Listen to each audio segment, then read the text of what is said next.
Next Bangla politics, বাংলার রাজনীতি।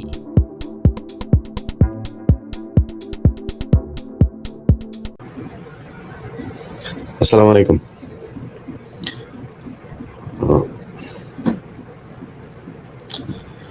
আপনারা জানেন ইনকিলাব মঞ্চের মুখপাত্র শহীদ ওসমান হাদি আমাদের মাঝে নেই। এটা আসলে আজকের খবর না। যখন প্রথম এই ঘটনাটা ঘটেছিল, এটা ঢাকা মেডিকেলে যখন অপারেশনটা হয়, সেখানে অপারেশনে থাকা এক ডাক্তারের সাথে কথা হয়েছিল। তিনি যেটা বলেছিলেন যে এটা আসলে মানে বাঁচার সম্ভাবনা একেবারে নেই বললেই চলে। তারপরে মূলত তারা ইউনাইটেড হসপিটাল, এই এভারকেয়ার হসপিটালে যেটা নিয়ে গিয়েছিল একটা বেটার লাইফ সাপোর্ট দেওয়ার জন্য, এর বাইরে কোনো কিছু না। তো দেখেন, এই ঘটনাটা কিন্তু আমি যেহেতু জানি বা অনেকেই জানে, তার মানে সরকারের কাছে ছিল, সে যে মারা যাবে এটা সরকার বুঝতে পারছিল। তারপরেও তার যে খুনি, সেই খুনিকে বাঁচানোর জন্য সরকারের গোয়েন্দা সংস্থা, বিশেষ করে ডিজিএফআই এর কয়েকজন কর্মকর্তা, তারপরে ওর নাম কি, সেলিম আজাদ, ডিএমআই, এরা বৈঠক করে, এই খুনের আগে তারা বৈঠক করে খুনিকে মানসিকভাবে শক্তি দেওয়ার জন্য, তার বের হয়ে যাওয়ার জন্য, তাকে নিরাপদে ভারতে পাঠানোর জন্য কি কি করতে হবে আমরা এখনো নিশ্চিত না। এই ডিজিএফআই দেওয়া কথাবার্তা আমরা বিশ্বাস করি না। তারা বলছে যে সে পালিয়ে গিয়েছে। সে আদৌ পালিয়ে গিয়েছে কিনা এখনো পর্যন্ত আমরা জানি না। হইতে পারে ফয়সাল মাসুদ সে দেশেই আছে এবং ডিজিএফআই তাদেরকে বাঁচানোর জন্যই তাদের নিয়ন্ত্রিত বিভিন্ন লোকজনকে দিয়ে তারা এটা বারবার বলানোর চেষ্টা করছে যে এই মুহূর্তে তিনি পাস হয়েছেন, এই মুহূর্তে তিনি চলে গেছেন, এই মুহূর্তে তিনি কোথায় কি করছেন সবকিছু জানেন, শুধু এইটা জানেন না যে তিনি যে পালিয়ে যাচ্ছেন। তা আপনারা এত কিছু যেহেতু আপনারা সোশ্যাল মিডিয়াতে দিচ্ছেন, ধরেন আমি একজনের নাম বলি, যেমন জুলকারনাইন সায়ের, উনি ওনার ফেসবুকে করেছেন, এটা তো ওনার তথ্য না, ওনাকে নিশ্চয়ই গোয়েন্দা সংস্থায় দিয়েছে ওনাকে, এবং ওনাকে যে তথ্যটা দেওয়া হয়েছে সেটা গোয়েন্দা সংস্থা জেনেই দিয়েছেন। তাহলে গোয়েন্দা সংস্থা আগে কেন ওনাকে দেন নাই যে এই জায়গা দিয়ে পালিয়ে যাচ্ছেন বা এইভাবে খুন হবেন, এখানে এই হচ্ছে, এগুলো দিতে পারেন নাই। ওনারা যাওয়ার পরে তারপরে ওনার সোশ্যাল মিডিয়াতে উনি কার কার সাথে যোগাযোগ করছেন, হোয়াটসঅ্যাপে কাকে কাকে ছবি পাঠিয়েছেন, সেই তথ্য তিনারা বিভিন্ন জনকে দিচ্ছেন। সেটা জুলকারনাইন সায়ের সহ আরো নিশ্চয়ই অন্যান্য অনেক সাংবাদিকদেরকে তারা দিয়েছেন, কিন্তু তার আগে তারা দেয়নি। মানে হচ্ছে এই ঘটনার সাথে আমি যতটুকু শুনেছি, স্বরাষ্ট্র উপদেষ্টা জাহাঙ্গীর, এটা হচ্ছে গিয়ে পিলখানা হত্যাকাণ্ডের পুরো ধামাচাপা দেওয়ার মূল হোতাদের মধ্যে এই জাহাঙ্গীর একজন। প্রচন্ড দুর্নীতিপরায়ণ এবং আনস্মার্ট, একটা অদক্ষ, একটা অথর্ব একটা অফিসার ছিল। এই অথর্ব এই পিলখানা হত্যাকাণ্ডের ঘটনা নিয়ে ব্রিগেডিয়ার পর্যন্ত গিয়েছিল, তা না হলে তার ফুল কর্নেল হওয়ার যোগ্যতাও নাই, কোনো দিক থেকেই নেই, কোনো দিকে। এর মধ্যে এরকম মানে এই কুখাদ্য আর্মি অফিসার, যে খুব খারাপ অফিসার, সেটাও মনে করেন যে এর মধ্যে এরকম কুখাদ্য আমার জীবনে আমি কোনোদিন দেখি নাই। তার সাথে দুর্নীতিপরায়ণ, খালেদা জিয়ার কে দেখতে গিয়েছে এভারকেয়ারে, তার পাশে তার মেয়ে, তার বউকে নিয়ে গিয়েছে, দাঁতকে নিয়ে হেসে সেলফি দিচ্ছে। আরে ভাই, তোর তো বুঝতে হবে একটু জ্ঞান তো থাকা উচিত, জ্ঞান তো নাই, থাকবে কেমনে? এটা সেইখানে গিয়ে এটা করেছে। টাকা পয়সা তো আছে, ধরেন এই 5 তারিখের পর থেকে যে পরিমাণে টাকা তারা কামিয়েছে, সারা জীবন 14 গোষ্ঠী বসে খাইতে পারবে। এই দাঁত তো সবসময় কেলাই থাকে, এখন টাকা পয়সা হয়েছে না। এরা এই খুনের সাথে জড়িত এবং ডিজিএফআই সরাসরি এই খুন এক্সিকিউট, প্ল্যানিং, আফটার এফেক্ট যা যা করা দরকার সবকিছু ডিজিএফআই বসে বসে করেছে। অতএব ডিজিএফআই চিফ যিনি আছেন তাকে অবশ্যই পদত্যাগ করতে হবে, তাকে সরাইতে হবে, সরাইয়া তারপরে এখানে অন্য কাউকে দিতে হবে। ব্রিগেডিয়ার, এই যে আপনার আরেকজন আছে, ওর নামটা যে আর্মির বিষয়টা বাদ দিলাম, ডিজিএফআই এবং এই ডিএমআই সহ যারা যারা এটার জন্য মানে এই ঘটনার সাথে তারা জড়িত আছে না আছে, তাদের বিচার করবেন না করবেন, কি কি করবেন, সেটার সাথে সাথে মনে করেন যে তারা কিছুই নাই, এটার সাথে কিছুই জানে না, কিছুই বুঝে না, তারা যে এটার ঠেকাইতে পারে নাই, এই জন্য তাদের ওই চেয়ারে থাকার আর কোনো নৈতিক কোনো নাই। এরপরে হচ্ছে স্বরাষ্ট্র উপদেষ্টা ধরেন এই গেল কয়েকদিনের ভেতরে যদি আপনি বাংলাদেশের আইন শৃঙ্খলা পরিস্থিতিটা দেখেন, আরে বেটা স্বরাষ্ট্র উপদেষ্টা, তুই তো কনস্টেবল হইতে পারবি না। তোরে যদি, আমি জানি না তুই কেমনে ঢুকছিলি সেনাবাহিনীতে, তোর কনস্টেবল হওয়ার যোগ্যতা নাই। তুই এইখানে যেই মানুষগুলোর রক্তের বিনিময়ে তুই এই স্বরাষ্ট্র উপদেষ্টা হয়েছিস, তোর এই স্বরাষ্ট্র উপদেষ্টা হওয়ার পরে সেই মানুষগুলো নিরাপত্তা দিবি না? সেই মানুষগুলোর পিছনে বারবার তারা একটা কথা বলার চেষ্টা করেছে, এখানে নাকি মব সন্ত্রাস হয়েছে, মবের বিরুদ্ধে তারা ব্যবস্থা নিচ্ছে, মব করতে দেওয়া যাবে না। তোর মারে আকাম করছে খানকির ছেলে, তুই এখানে আসছিস মব মারাইতে। এই দেশে যদি নাকি এই যৌক্তিক দাবি করা যদি নাকি মব হয়, তাহলে শেখ হাসিনাকে সরাইলে কি দিয়া? নির্বাচন দিয়ে সরাইছিলে? সেনাবাহিনীর কু করে সরাইছিলে? এই জনগণ গিয়ে তারপরে শেখ হাসিনাকে গণভবন থেকে বের করেছে, তাহলে সেটা মব। তুই যে আজকে এই পদে বসছিস, এখানে তো স্বরাষ্ট্রমন্ত্রী ছিল, সংসদে নির্বাচিত স্বরাষ্ট্রমন্ত্রী ছিল, তো সংসদে নির্বাচিত এমপি হয়ে তারপরে সে মন্ত্রী হইল। তুই কোন জায়গায় এমপি হয়েছিলি? আসিফ নজরুল এ প্রথম আলোর সুশীলগিরি সেজে তারপরে প্রথম আলোর হয়ে কাজ করে। প্রথম আলোর যা বয়ান সে তাহাই বাংলাদেশে বাস্তবায়ন করতে চায়। এই শুয়োরের বাচ্চা গতকালকে পোস্ট করেছে সে নাকি জামিনের ব্যাপারে কিছু জানে না, এটার সাথে আইন মন্ত্রণালয়ের কোনো সম্পর্ক নাই। শুয়োরের বাচ্চা, তুই যা করছিস, তুই যে জাউরামি এই গত 1.5 বছরে করছিস, আল্লাহ যদি বাঁচায় রাখে, তোর অপমান অপদস্থ এই সরকারটা শেষ হওয়ার পরের দিন থেকে শুরু হবে। আসিফ নজরুল যেখানে যাবে ওইখানে জুতা খাবি, ডিম খাবি, এটা তোর কপালের সাথে একদম ওতপ্রোত ভাবে জড়িয়ে আছে। এখন এটা হবে, হইতেই হবে। এখন আসিফ নজরুল কালকে পোস্ট করেছে সে নাকি কিছুই জানে না, এটার ব্যাপারে আইন মন্ত্রণালয়ের কোনো কিছুই নেই। আচ্ছা, এটা আপনার যখন কিনা 5 আগস্ট হয়, 5 আগস্টের পরে আপনাকে নামটা বলছি, বিচারপতির নামটা হলো শেখ তাহসান আলী। আপনাদেরকেও শুয়োরের বাচ্চা ছবিটা দেখাই। এই খানকির ছেলে, ওর মা দৌলতদিয়াতে গিয়া তারপরে বিভিন্ন বেটাদের সাথে আকাম করে ওরে পয়দা করছে। এটা একটা আরেকটা জাউরা, ওই যে কয়সার কামাল, ওই শুয়োরের বাচ্চা গত 15 বছরে একবার ধরা গেছিল শাহবাগে, সেটাও এক মাগি নিয়ে, গাড়ির মধ্যে এক মাগিরে নিয়ে লাগাইতে গিয়ে পুলিশ তারে ধরছিল। এরপরে মুসলেখা দিয়ে তারপরে বের হয়েছে, সেটারই সে বলেছে তাকে নাকি সরকার ধরেছে। এবং এই মোটামুটি মানে আমি জানি না, তারেক রহমানের অনেক কিছু আমার খুব ভালো লাগে, কিন্তু তারেক রহমানের আশপাশে সব মাদারচোদ, এখানে সব মাদারচোদ তারেক রহমানের আশপাশে। কেমনে যায়? ওই যে আরেকটা আছে ওয়াহিদুজ্জামান অ্যাপল, এখন কি ছিল, সব করে শুয়োরের বাচ্চা। এই শুয়োরের বাচ্চাগুলো সব পাশে গিয়া তারপরে এদেরকে, এই কয়সার কামাল আর এই শুয়োরের বাচ্চা, এই দুইটাই মিলে এর বেঞ্চে আপনার এই হাইকোর্ট থেকে ওর জামিনটা হয়েছে। এই আজকে যে হাদির করা হলো, হাদিকে যে মারা হলো, এই তো জেলে থাকার কথা।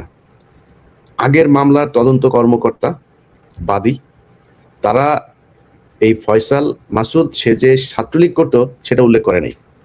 উল্লেখ কেন করেনি? আগের থেকেই প্রিপারেশন, যে উল্লেখ করলে তারা তো জামিন হবে না, জামিন নিতে কষ্ট হবে। আওয়ামী লীগ যদি হয়, সে ডাকাতির মামলায় অস্ত্র সহ আটক হয়েছে, কেন্দ্রীয় কমিটিতে সে পদে ছিল, সে জামিন পাইলো কিভাবে?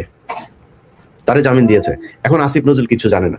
আসিফ নজরুল খানকির ছেলে, তুমি যে বিচারপতিদেরকে যে তুমি করলা, তুমি যে নিয়োগ দিলা, এই বিচারপতিরা তোমার মার শাটার ভিতর দিয়ে আসছিল, মাদারচোদ কোন দিক দিয়ে আসছিল? শুয়ারের বাচ্চারা কোথাকার, গায়ে লাগে না খানকির ছেলেরা?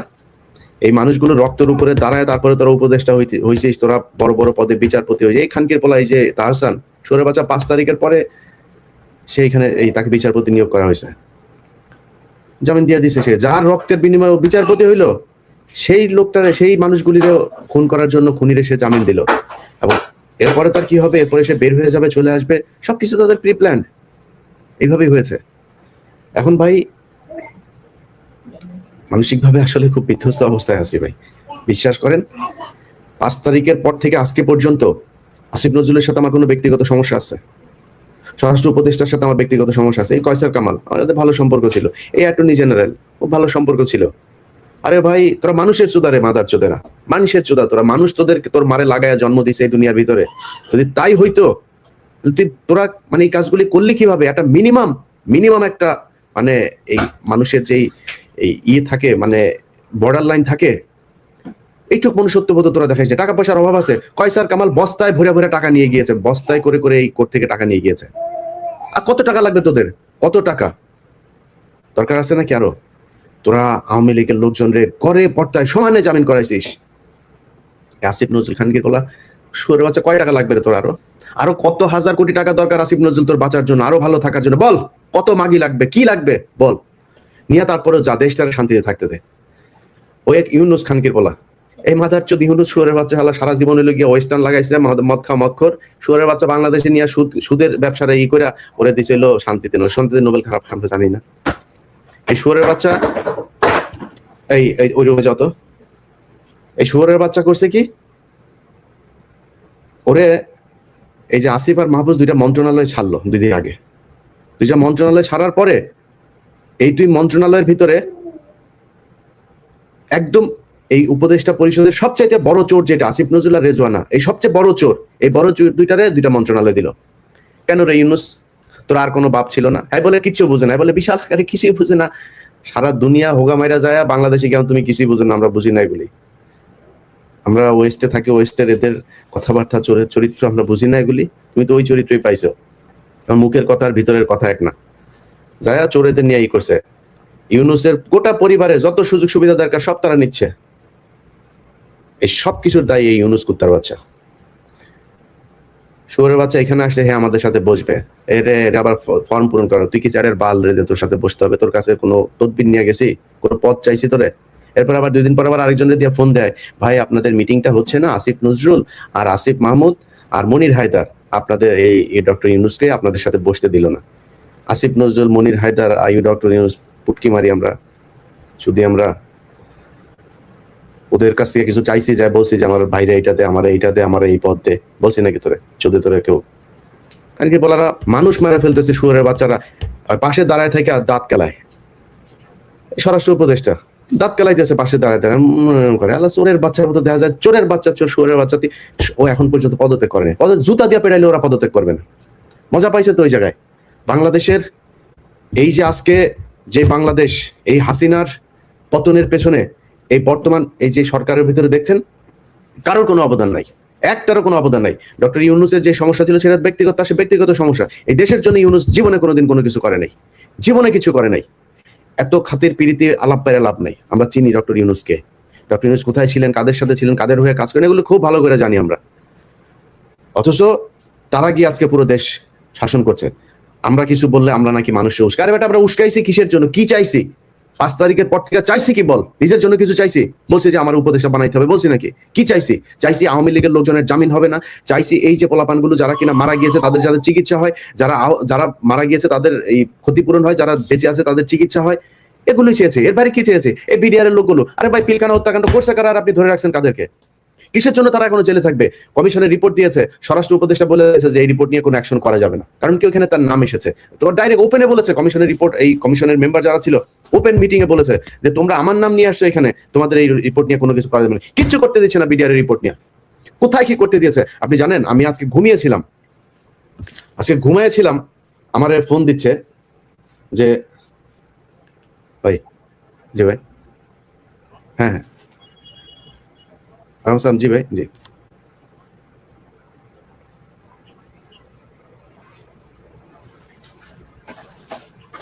যা দরকার ভাই, যা লাগে করা হবে, যেটা দরকার হয় সেটা করা হবে, যা লাগে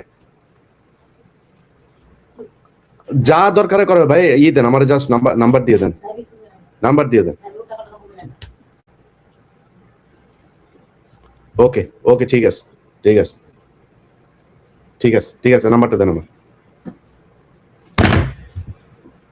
এই দেশ স্বাধীন করেছে যারা, তাদের হাতে থাকবে দেশ। তারা যা বলবে, যেভাবে বলবে সেইভাবেই চলবে দেশ। এবং আগামীকালকে বাংলাদেশের প্রতিটা মানুষের কাছে অনুরোধ, ভোরের সূর্য এখন রাতের বেলা অনেক মানুষ, হাজার হাজার মানুষ এরই মধ্যে সেখানে জড়ো হয়েছে। ভোর সূর্য ওঠার আগে আপনারা শাহবাগে জড়ো হবেন। এই শাহবাগ থেকে মানে পুরো সামনের 5 বছরে কি হবে পুরো পরিকল্পনা এখান থেকে দিতে হবে। কিভাবে নির্বাচন হবে, কি হবে, সবকিছু পরিকল্পনা এখান থেকে দিতে হবে। প্রথম আলো, আরে ভাই আশ্চর্য একটা বিষয়, আপনি খুনি, এই যে ওর এখানে কয়েকজন রিপোর্টার আছে, টিপু সুলতান, এই যে মতি টতি, এগুলোর ব্যাপারে সরাসরি তার ইয়ের সাথে ছিল। সন্তোষ শর্মা এখনো কালবেলায় অফিস করে বাংলায় ভীষণে, এই যে জুবায়ের টুবায়ের এগুলো। আর ভাই এক একজনের নামে 4টা 5টা করে খুনের মামলা, এরা ওপেনে অফিস করে। এটা কি ফাইজলামি নাকি? একটা ওপেনে অফিস করে তারা, একবারের জন্য আটক করা হয়নি, একটা মানে তামাশা চলে এসছে। তাহলে বলেন কেউ মারা যায় নাই জুলাইতে? যদি মারা যায় এটা বিচার করেন, কত দ্রুত করতে চান, কত বিচারক নিয়োগ দিতে চান, কি করতে চান, কেমনে করতে চান, বিশেষ আদালত করতে চান, করেন, কিন্তু বিচার করেন। যদি তারা নির্দোষী হয় তাদের ছেড়ে দেন। অথচ নির্দোষ অনেক মানুষজনরে সেখানে করে রাখা হয়েছে। আর দোষীদেরকে বাইরে আরামসে তারা ঘুরে বেড়াচ্ছে। কোনো ব্যবসায়ীরা তারা পাশে নিয়ে ঘুরে, কোনো ব্যবসায়ীর পিছনে লাগে। আরে ভাই, যদি ব্যবসায়ী আপনি কিছু না বলেন তো সবাই ছাড়েন, এটা আটকানোর আছে, ওইটা ছাড়া আছে, ওরে সাথে নিয়ে ওরে বগলে নিয়ে ঘুরে, যার সাথে যেমন মনে চায় তেমনি ঘুরতেছে। বাংলাদেশের মানুষের কাছে অনুরোধ থাকবে, ভাই আপনাদের এই যে আজকে যে অবস্থা, এই অবস্থার জন্য ইউনূস দায়ী, এই সরকার দায়ী, এই সরকারকে এর ব্যবস্থা করতে হবে। এই যে হাসনাত, সারজিৎ সহ নাহিদ, একজনও তো নিরাপদ না। আজকে একজন মেয়ে মারা গিয়েছে, তার লাশ যেভাবে ঝুলানো আছে, আমি জানি না, যেহেতু জানি না, না জেনে বলতে পারছি না সে আত্মহত্যা করেছে কিনা, বাট তার লাশ যেভাবে ঝুলানো আছে, এই মেয়ে গত আমাদের এই 32 নম্বর এই আগের দিনের প্রোগ্রামে এই মেয়েটা ছিল, সেই মেয়েটাকে আজকে ঝুলিয়ে মারা হয়েছে একটা একটা করে। যেই দিন হাদিকে মারা হলো সেই দিন রাতেই উত্তরাতে 2টা ছেলেকে কোপানো হয়েছে। তারা মিছিল থেকে ফিরছিল, এটার বিক্ষোভ মিছিল ছিল হাদির হত্যাকারীকে আটকের দাবিতে, সেখান থেকে যাচ্ছিল, 2টা ছেলেকে কোপানো হয়েছে। একটা একটা করে প্রতিটা মানুষকে এভাবে মারা হবে। ভাই যদি মব বলেন, মব যা মনে করেন তাই। ভাই আপনার আশপাশে যেসব আওয়ামী লীগের লোকজন আছে, সরকার যেহেতু বিচার করবে না, যে আওয়ামী লীগের লোক যাদেরকে পুলিশ ধরছে না, আপনি কনফার্ম যে সে আওয়ামী লীগ ছিল, যদি বাঁচতে চান ওদেরকে যা করা সেটা করতে হবে। এই আওয়ামী লীগের যারা যারা জামিনে আছে, ওদের যারা আপনার বাড়ির আশপাশে আছে, যাদের বাড়িঘর আছে, যেখানে যা করা দরকার সেটা করতে হবে। যাদেরকে আপনি দেখবেন অফিস করছে এখন পর্যন্ত, যাদের যা করা দরকার সেটা করা হবে। আপনাদেরকে আজকে একটা বিষয় নিয়ে আমরা এই ঘোষণাটা আরো অনেক পরেই দিতাম। আমরা একটা মুভমেন্ট করছি, এই মুভমেন্টে বাংলাদেশের অনেক পরিচিত মুখ, যারা দেশপ্রেমিক, যারা এই গত 15 বছর নির্যাতনের শিকার হয়েছে, তাদেরকে নিয়ে এই বাংলাদেশ আজাদি মুভমেন্ট, তো এই বাংলাদেশ আজাদি মুভমেন্টের একটা কমিটিও তৈরি করা হয়েছে, একটা কনস্টিটিউশনও করা হয়েছে। এটার মূল যে কারণে করা হলো সেটা হচ্ছে যে হাদি মারা যাওয়ার যেই মানে গুলিবিদ্ধ হওয়ার যে ঘটনা, সেই ঘটনার পরে আমরা মনে করলাম না এইভাবে মরতে দেওয়া যাবে না, একটা প্ল্যাটফর্ম থাকতে হবে যেখানে সবার অভিভাবক থাকবে। সেখানে তারা কিছু কিছু জায়গায়, আমরা কোনো পলিটিক্যাল কে নির্বাচনে আসবে, কে নির্বাচনে যাবে, কেমনি নির্বাচন হবে, এগুলো নিয়ে আমাদের কোনো মাথা ব্যথা নেই। কিন্তু ভারতের ব্যাপারে, এই ভারত শুরু থেকে আজকে পর্যন্ত আমাদের এই দেশের পেছনে ছিল, আমাদের সব সময় আমাদের দেশে অশান্তি তৈরি করে রাখা, আমাদের দেশপ্রেমিকদেরকে হত্যা করা, সব জায়গায় ভারত ছিল। অতএব এই ভারতের ব্যাপারে আমরা এক থাকবো এবং ভারতের ব্যাপারে বিভিন্ন সিদ্ধান্ত এই বাংলাদেশ আজাদি মুভমেন্ট আপনাদের সামনে নিয়ে আসবে। এবং তাদের এখানে যারা যারা আছে তাদের নামগুলো আপনারা জানতে পারবেন, এটা হয়তো কালকের ভেতরেই আপনাদের সামনে চলে আসবে। এবং এই যে কালকে শাহবাগে যেটা হবে সেখানেও হতে পারে, আমি এখনো জানি না, তাদের মিটিং চলছে এখন পর্যন্ত, তারা কালকে হয়তো আপনাদেরকে সেই ঘোষণা দেবে। তো আপনাদের কাছে অনুরোধ থাকবে, ভাই যে জায়গায় আছেন, কে মব বললো আর কে কি বললো জানার দরকার নাই। আপনার জীবনে নিরাপত্তা আপনার। এই দেশ আসিফ নজরুল স্বাধীন করেনি, এই দেশ ডক্টর ইউনূস দেশেই ছিল না, এই দেশে স্বরাষ্ট্রমন্ত্রী এই উপদেষ্টা হয়েছে, চিনেন নাকি তারা? এই রেজওয়ানা সারা জীবন নিচতলা ভাড়া দিয়ে খেয়েছে, এখন তো বুড়া হয়ে গেছে, এখন হয়তো ওইভাবে আসিফ নজরুল ছাড়া কেউ খায় না। এখন ও সারা জীবন টাকা পয়সা এই বিদেশিদের কাছ থেকে পয়সা পাতি নিয়ে এভাবে চলে, কোনোদিন তার কোনো সমস্যা হয় নাই, কখনোই তার কোনো সমস্যা হয় নাই। বলেন পারে এই 15 বছরে কি হয়েছে? এক আদিলুর ভাই কয়েকদিন জেলে ছিল, সে আদিলুর ভাইদের দেখেও এখন মাথা ঘুরায় যে ভাই কি করেন কি ভাই? আরে ভাই আপনাদের হাতে দেশটা দেওয়া হলো, সেই দেশটা এইভাবে ধ্বংস করে দিলেন। একটা বিপ্লব, এইরকম বিপ্লব সারা পৃথিবীতে কোনোদিন কেউ করতে পারে নাই। পুরো একটা দলের সব কটারে দেশ থেকে যেতে বাধ্য করেছে এই দেশের সাধারণ মানুষ। সেই মানুষগুলোরই আপনারা কি দিলেন? এখন পর্যন্ত আহত অনেকের চিকিৎসা দেওয়া হয় নাই, এখন পর্যন্ত নিহত অনেকের পরিবারের টাকা পায় নাই। যার যেমন মনে চায় একটা হাস্যকর অবস্থায় নিয়ে গিয়েছে জুলাই পুরো আন্দোলনটাকে। তাদের কারণে আজকে আপনি এখানে বসে আছেন। যাই হোক ভাই, বিচার যার যার বিচার তার করতে হবে। এটার জন্য যদি নাকি সরকার আইন প্রকারের সংস্থার বিচার, স্বাভাবিক নর্মাল বিচার প্রক্রিয়া দিয়ে যদি করতে না পারে, যার যার হাতে তার বিচার করে নিতে হবে, এছাড়া কোনো উপায় নাই। সরকারের কাছে আমরা বারবার দাবি করেছি বিভিন্ন বিষয় নিয়ে, করে নাই। আমি আজকে একটা কথা খুব খুব সুন্দরভাবে বলে রাখি, আসিফ নজরুল স্বরাষ্ট্র উপদেষ্টা, যারা যারা আসিস তোরা খানকের ছেলেরা শোন, তোদের যদি নাকি সরকার থেকে যদি নাকি তোরা খালি সরবি, খালি তারপরের দিন থেকে তোদের পেছনে লাগা হবে, যত টাকা দরকার হয় তত টাকা খরচ করা হবে, যাদের কাছ থেকে টাকা নিতে দরকার হয় তার কাছ থেকে নেওয়া হবে, দরকার জিম্মি করা হবে, যেমনে দরকার হয় তেমনি টাকা পয়সা আদায় করে তারপরে তোদের পিছনে লোক লাগানো হবে, যেটা দরকার হয় সেটা করা হবে। তোদের শান্তিতে টাকা পয়সা নিয়ে তোরা থাকবি, তোদের শান্তিতে থাকতে দেওয়া যাবে না, থাকতে দেওয়া হবে না তোদেরকে। তোরা কি মনে করছিস এই দেশের সব মানুষ তোদের মতো বিক্রি হয়ে গিয়েছে? এই দেশে জুলাইতে যারা জীবন দিয়েছে, যারা আহত হয়েছে, যারা রাস্তায় নেমেছিল, তারা সব ঘরে চলে গিয়েছে, তাদের কিছু নাই, তারা রাস্তার মধ্যে, তারা কিছু করতে পারবে না, সব আছে, খালি তাদের একজন নেতা ছিল না, সেটার ব্যবস্থা, সেটার জন্য একটা আমব্রেলা, একটা শেড তৈরি করা হচ্ছে। এই ভাষা, এই আজাদি মুভমেন্ট বাংলাদেশ যেটা, সেটা হবে তাদের একটা প্ল্যাটফর্ম, সেখান থেকে সবকিছু বিচার করা হবে, সেইখান থেকে সবার প্রতিশোধ নেওয়া হবে, কি করা দরকার, যা করা দরকার সেটা করতে হবে। সবাই ভালো থাকেন, দেখেন কি হয়। যার যার অবস্থান থেকে শাহবাগে চলে আসবেন এবং আগামীকালকে সকালের মধ্যে অবশ্যই সবাই শাহবাগে থাকবেন। এখান থেকে ফয়সালা হবে, কি হবে, রাষ্ট্রের কৌশল কি হবে। যাদেরকে যেসব বিচারকদের এই আসিফ নজরুল, এই খানকির ছেলে বলছে যে ওনাই কিছু জানে না। শুয়ারের বাচ্চা, তুই জানিস না তুই বিচারকদের নিয়োগ দিস নাই? এই শুয়ারের বাচ্চা এখন পর্যন্ত বিভিন্ন জায়গায় জেলা দায়রা জজ টজ এইসব জায়গাতে এই হিন্দুগুলোরে বসায় রাখছে, যে হিন্দুগুলো এই কয়েক বছর কোটি কোটি টাকা করছে, সেগুলোর বসায় রাখছে, সেগুলোর এখন পর্যন্ত ঢাকা থেকে নিয়ে বিভিন্ন জেলায়, অনেকগুলো ঢাকা। তো এই যে আসিফ নজরুলের পিএস মাসুম, শুয়ারের বাচ্চা সারা জীবন আওয়ামী লীগের দালালি করছে, তারা এনে তার পিএস বসায় রাখছে, সব পুরো একদম আইন মন্ত্রণালয় সে চালায়। আসিফ নজরুলের মাঝে মধ্যে মাগিয়ে এনে দেয়, আসিফ নজরুল লাগায়, আর কিছু নাই, আর কোনো সমস্যা না। টাকা পয়সা যা দরকার সবকিছু পাঠিয়ে দিচ্ছে বাইরে। ভাই বিদেশে যারা আছেন, প্রতিদিন পত্রিকা খুললেই সবচাইতে ভালো সুন্দর নিউজটা হয়েছে 8 দিনে রেমিটেন্স আসলো 1.2 বিলিয়ন, 8 দিনে এত হাজার কোটি টাকা খালি রেমিটেন্স যায়। ভাই আল্লাহর ওয়াস্তে আপনাদের কাছে অনুরোধ থাকবে, এই ইউনুস খুনির সরকার, এই বদমাইশরা যতদিন থাকবে, আল্লাহর ওয়াস্তে আপনারা রেমিটেন্স পাঠানো বন্ধ করেন। আপনারা রেমিটেন্স পাঠান, আর এরা হচ্ছে গিয়ে সেই টাকা বাইরে পাচার করে। একটা উপদেষ্টা টাকা দেশে রাখে না, সব কটা বাইরে পাঠাচ্ছে, সব কটা বাইরে পাঠায় বিভিন্ন দেশে, অস্ট্রেলিয়া, কানাডা, আপনার তুরস্কে পাঠাচ্ছে, তারপরে পর্তুগালে পাঠাচ্ছে, এখানে পাঠাচ্ছে, এটা করছে তারা। সো তাদেরকে টাকা পাঠায় না, আল্লাহর রাস্তায় আপনারা টাকা পাঠায় না, ওরা টাকা দেশে রাখছে না। নির্বাচিত সরকার আসুক, সেটা বিএনপি আসুক আর জামাত আসুক, তারপরে আপনারা টাকা পাঠানো শুরু করবেন। কারণ এরা আমাদের এই রক্তের সরকার না, এরা সব নিজের পেট ভরার জন্য, নিজেদের মতো করে নিজেরা চলার জন্য এখানে এসছে। সবাই ভালো থাকেন, আবার আপনাদের সাথে যুক্ত হব রাতে অথবা কালকে সকালে আবার যুক্ত হব। আল্লাহ হাফেজ। ভিডিওটি ভালো লাগলে লাইক, কমেন্ট, শেয়ার করে সাবস্ক্রাইব করুন।